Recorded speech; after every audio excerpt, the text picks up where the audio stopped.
আচ্ছা, একটা দারুণ চিকেনের প্রিপারেশন করব, যেটার মধ্যে একদম মশলাপাতি সেরকম একটা লাগে না। রুটি নেবে আর এই রেসিপিটা করবে, দারুণ খেতে। হ্যাঁ, দিয়ে দিচ্ছি তেল। তেলটাকে গরম করে নিয়েছি, এর মধ্যে দিয়ে দিচ্ছি গোটা গরম মশলা। আজকে বেশ হাওয়াটা দিচ্ছে। হাওয়া দিচ্ছে। আর দিয়ে দিচ্ছি থেতো করা রসুন, আর এর মধ্যে দিয়ে দিচ্ছি চেরা কাঁচা লঙ্কা। এগুলো সব কটা একসাথে ভাজ। রসুন আর কাঁচা লঙ্কাটা খুব ভালো করে ভেজে নিয়েছি, একদম দেখো ব্রাউন কালার হয়ে গেছে, কালারও চেঞ্জ হয়ে গেছে। এবার দিচ্ছি আদা, এভাবে গ্রেট করে। লাইভ ভাজা হবে নাকি? এরকম করে কুড়িয়ে দিলে ভাল লাগবে। হালকা একটু নেড়ে এর মধ্যে দিয়ে দেবো পেঁয়াজ কুচি।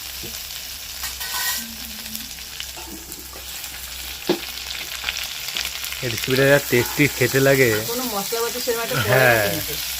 প্রায় ঘরে থাকা সময় জিনিসপত্র দিয়ে হয়ে যায়, আর খুব টেস্টিও হয়। শুধু চিকেনটা আনে রাখতে হবে ফ্রিজে, হ্যাঁ। ব্যাস, আর কিছু লাগবে না, সব ঘরে থাকে। পেঁয়াজগুলোকে খুব ভালো করে ভেজে নিয়েছি। এবার দিয়ে দিচ্ছি টমেটো, টমেটো কুচি, আর দিচ্ছি ক্যাপসিকাম। দু রকম ক্যাপসিকাম আছে, লাল আর সবুজ। কালারফুল হয়ে গেছে বেশ। কালারফুল হয়ে গেছে। এবার এগুলোকেও ভালো করে ভেজে নেবে। দেখো সব কটা মজে গিয়ে একদম ছোট্ট হয়ে গেছে। ক্যাপসিকাম, পেঁয়াজ সব ভাজা হয়ে গেছে। এই রেসিপিটার মজা কি জানো, একদম লো ফ্লেমে করবে, হ্যাঁ, একদম ধিমে আছে যেন থাকে, একদম যেন না হয়। হাই হলে কিন্তু পুড়ে যাবে, ওটা কোনো ব্যাপার না।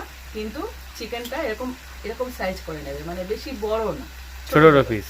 বেশি ছোটও না বড়ও না, এরকম এরকম সাইজ করে নেবে।